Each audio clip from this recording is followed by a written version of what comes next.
Our next tool is going to be Nmap. Now this is a big tool, okay? This is not a small tool. I can show you the Nmap's website, which has a lot of tutorials of how to use it. So if we just check right here, there is an introduction page from where you will get to see what it is all about and all that stuff.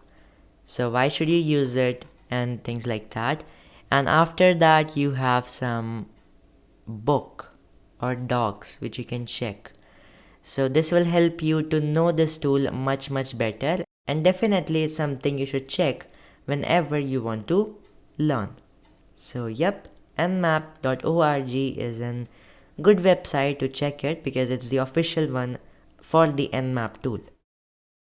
Now let's actually first of all open the help menu by saying nmap-help, and you will get to see all the options which it has, and you can see there are so many of these.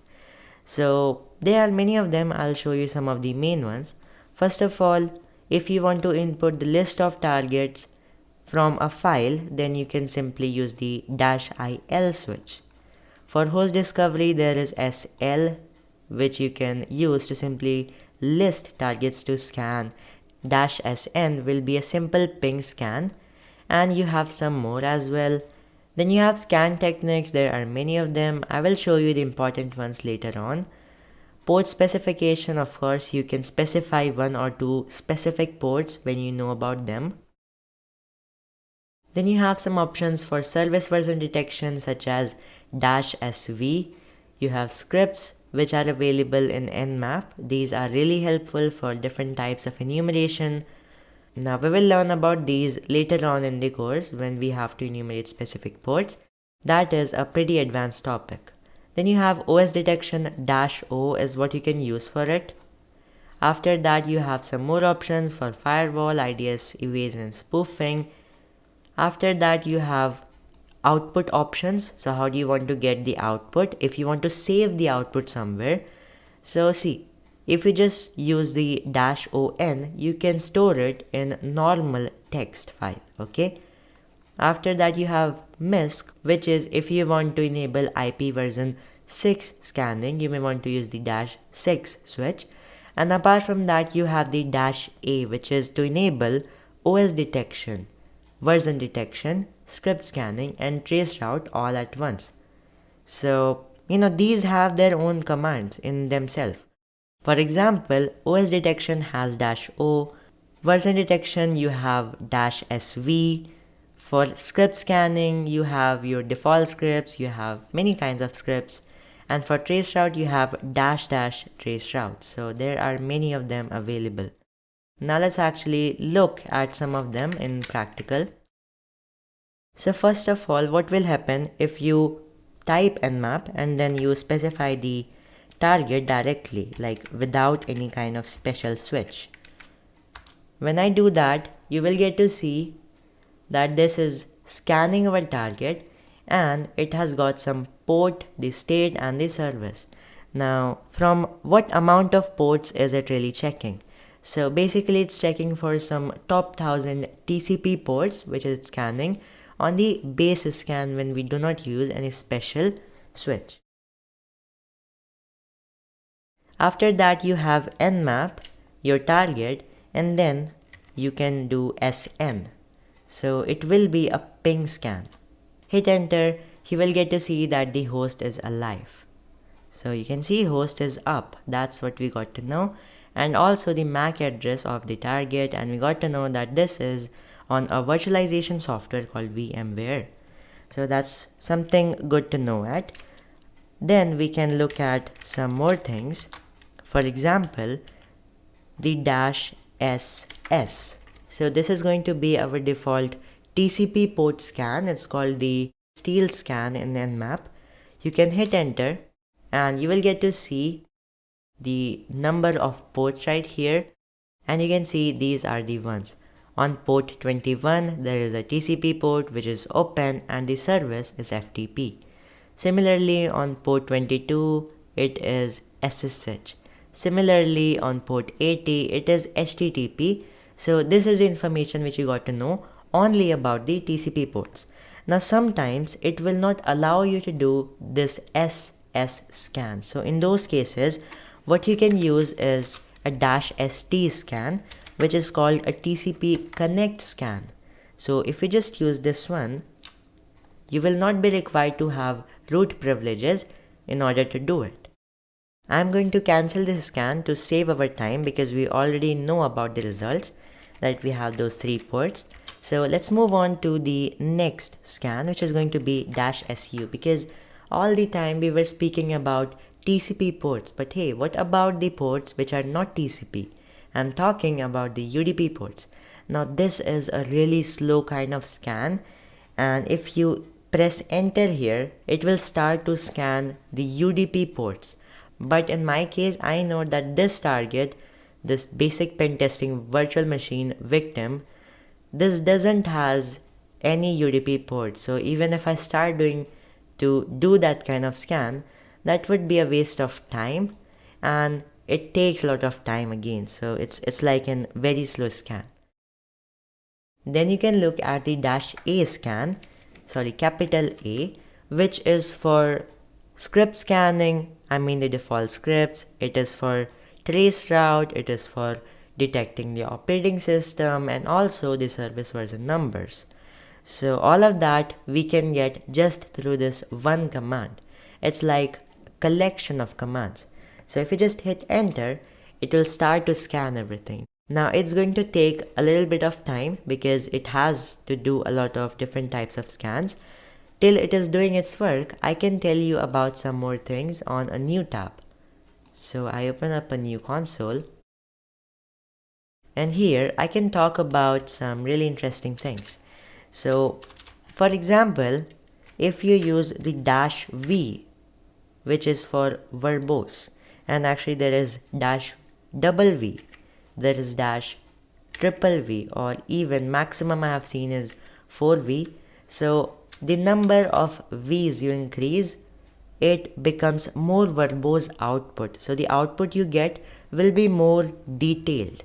Like that's what you can think. You can see you're getting more detailed output. Now it is telling you it is an ARP ping scan. You see the host seems down and all that stuff. Okay, there is a problem. How can that host seem down? The problem is I have typed the wrong IP. So let's correct it and then do it again. And now you will see it's a detailed output with verbosity. You can see completed ARP ping scan here, completed parallel DNS resolution. It is actually telling you what it is doing. So discovered open port, all these things, and then your normal output in here.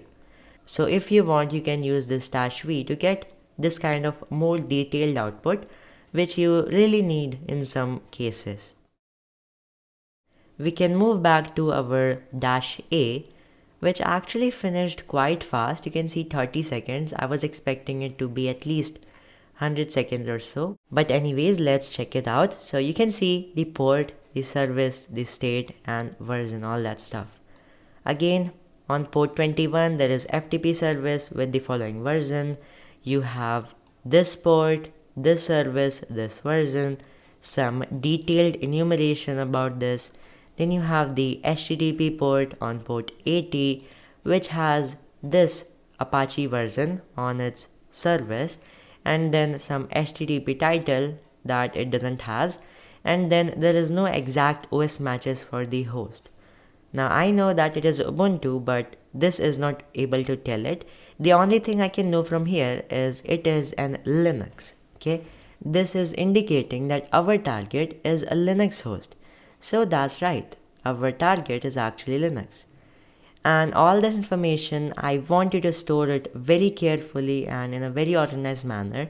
In the next article, I'm going to show you how to store this data. I'll provide you a template which you can use for storing all these databases, all this information into proper target databases. So make sure to check the next article.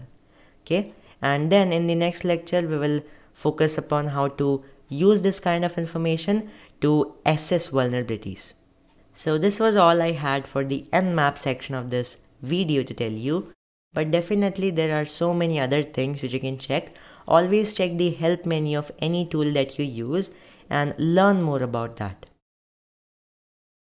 I can clear now the screen, and then I can use a tool to enumerate the HTTP port, because as I know from the port scan, I have an HTTP Apache service on port 80. So to enumerate it, to know more about it, which is more critical kind of information which we can use. So we can type nicto, there is one switch which you should know, -h, and then you specify your target. So it was 172.16.186.131. When you press enter, it will start to enumerate our target. Now it really takes a lot of time.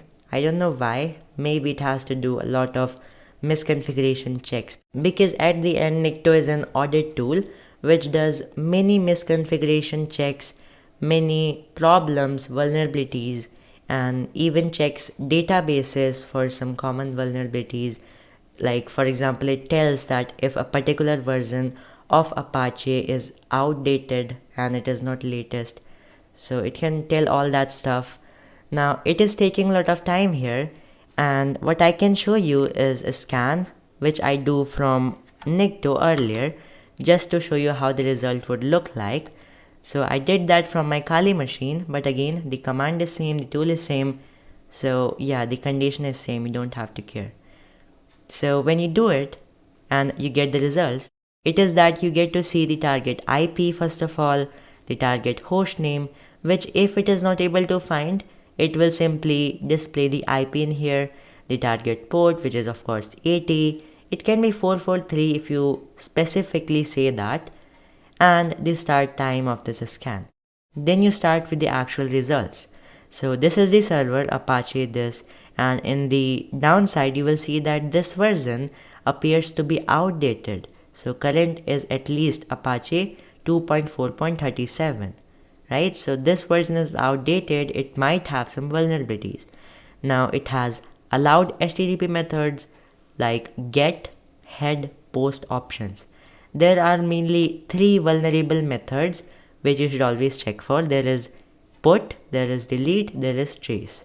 So those ones are not present here, so it is pretty safe from this side. Then you have some uncommon header, you have a secret directory which might be interesting, and it is actually interesting. So you will get to see about this in the web exploitation lecture, where I will actually tell you how to use all this information, and we will actually hack the server at that time.